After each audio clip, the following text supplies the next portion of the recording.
Polaris was founded in 1954. We're a company that started off with the invention of the snowmobile. We're based in Minneapolis, Minnesota. We're a global operation. From the first snowmobile, developing that industry, and then coming out with the ATVs. It's really developed into kind of a power sports center. We have a lot of different products from motorcycles now to side-by-side sport products, utility products. We also have our parts, garments, and accessory products that serve and support all of our product lines. We have about 2,500 dealers. We're about $2 billion right now, and obviously, we're looking to grow all the time with all the different new products that we have coming out, so it's a very exciting place to work. The business challenges we face within our company really has to do with innovation and making sure that we've got the right features, benefits, and costs to be able to support our customers. Cost historically is something very difficult to work with. You have different aspects going into it. You have the supplier costing, you have the cost that the engineering is designing in. Both of those are very difficult to work with because they're dynamic. You've got commodities moving around, you've got designs moving around, and it was very difficult historically to tie those two together.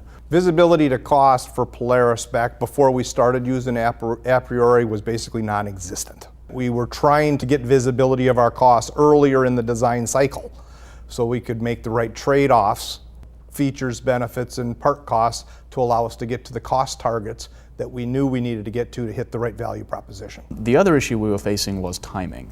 It's a very lengthy process to work with a supplier. On some parts it could be as simple as 2 weeks. You simply send the design out and you come back with a cost. On other parts it could take up to 6 months or 9 months to develop that part cost. We also couldn't program in what we thought commodity costs could be, if there were rising commodities, or if we were going to change sourcing strategy, what would happen to our costs on sourcing strategy, or if we were going to change volume assumptions based on the business case.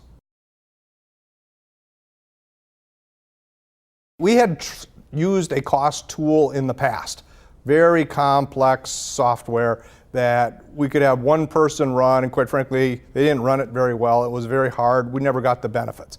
What was really important is to have something that the technical teams could understand, integrate with our Pro-E software, and see real-time results. There's some big concerns about, well, how much time is this going to take? Is it difficult to use? Are there a lot of buttons? And really when we got into it, we found out that it was really very easy.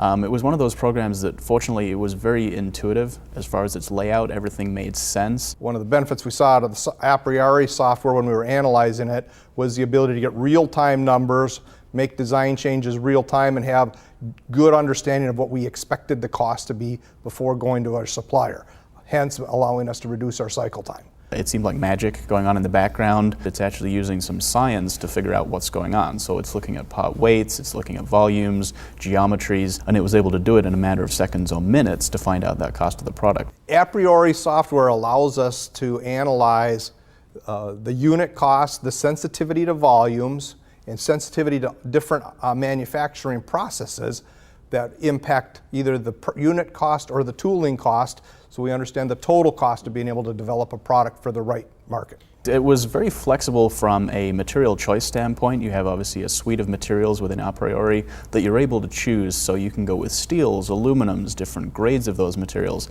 And it was very useful from a perspective of trading off performance versus weight versus cost. It gives you a lot more flexibility to be able to ask those key questions and optimize that design. And also just the integration with the CAD software that we were using. It wasn't something that was standalone where you had to walk across the office and go to a whole separate workstation. You could actually do it while you were working in real time. I was very impressed. We're an open innovation culture, free-flowing thinking. We cannot have a lot of bureaucracy in our systems, and we have to let the teams have the ability to invent. Having a seamless tool that works with the teams has allowed us to change the entire engineering culture to be a cost-sensitive team while at the same time being innovation-driven. To get successful launch of the tool, we picked a high visibility product, our Ranger XP. When we initially started out, we used it for a strut casting to take a look at whether the material choice and the process choice there was the best that we could. It's our fastest growing business. That was just coming out in the upgraded version of that. It had, again, some very aggressive cost goals, and it hit all those cost goals when we were done with it. The results with that were extremely positive. We noticed an immediate ability to be able to challenge the supply base with that cost. There was about a $3 to $4 delta between what we were paying and what the aPriori software predicted that we should be paying. And then also look at the design of it and figure out, were we really doing it in the most optimal manner?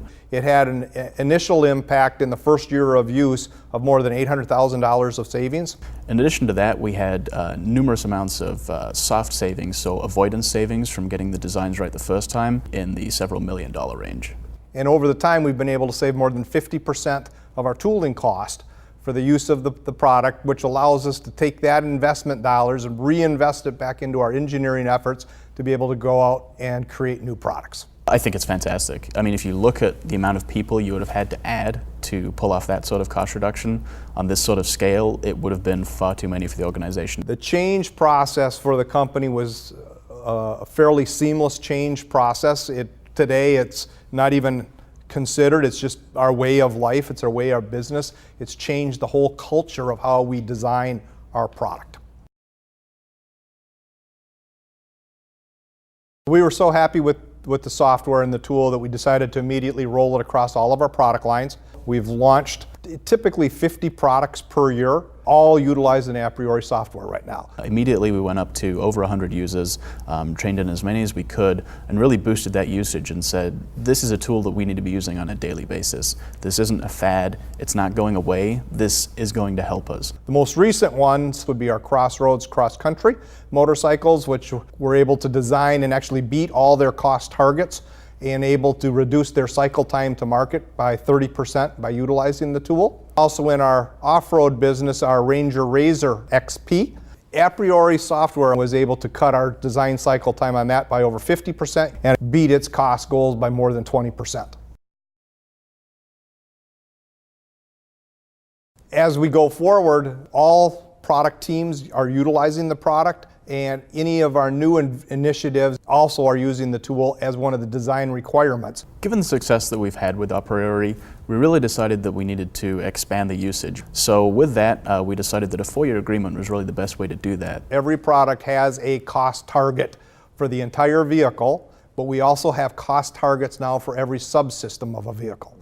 A subsystem for us could be something like an engine, a suspension system, seats, plastic, bodyworks. Cost reduction is a journey. It's a very difficult journey, and you need to make sure everybody is with you on it. aPriori is really one of those tools that you couldn't set off without. From our experience, it's an essential part of the design process. It's like trying to design things now without CAD. It's something you just have to have. It's like oxygen. Without it, what we do would not be possible for the most part. I've been absolutely thrilled with the use of the tool within our organization, but each organization needs to look at it uniquely to their own needs.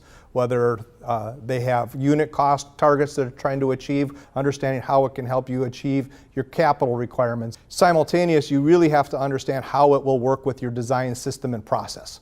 And having a tool, for me, that's seamless within our organization that allows us to continue to innovate and grow was critical to us. If you were looking to adopt the software and you were considering a different version or a different solution, you really have to ask yourself, is there anything out there that can do this as well or as fast? You could develop custom solutions for it, you could develop software internally, but really, is it going to be as effective? The answer is no.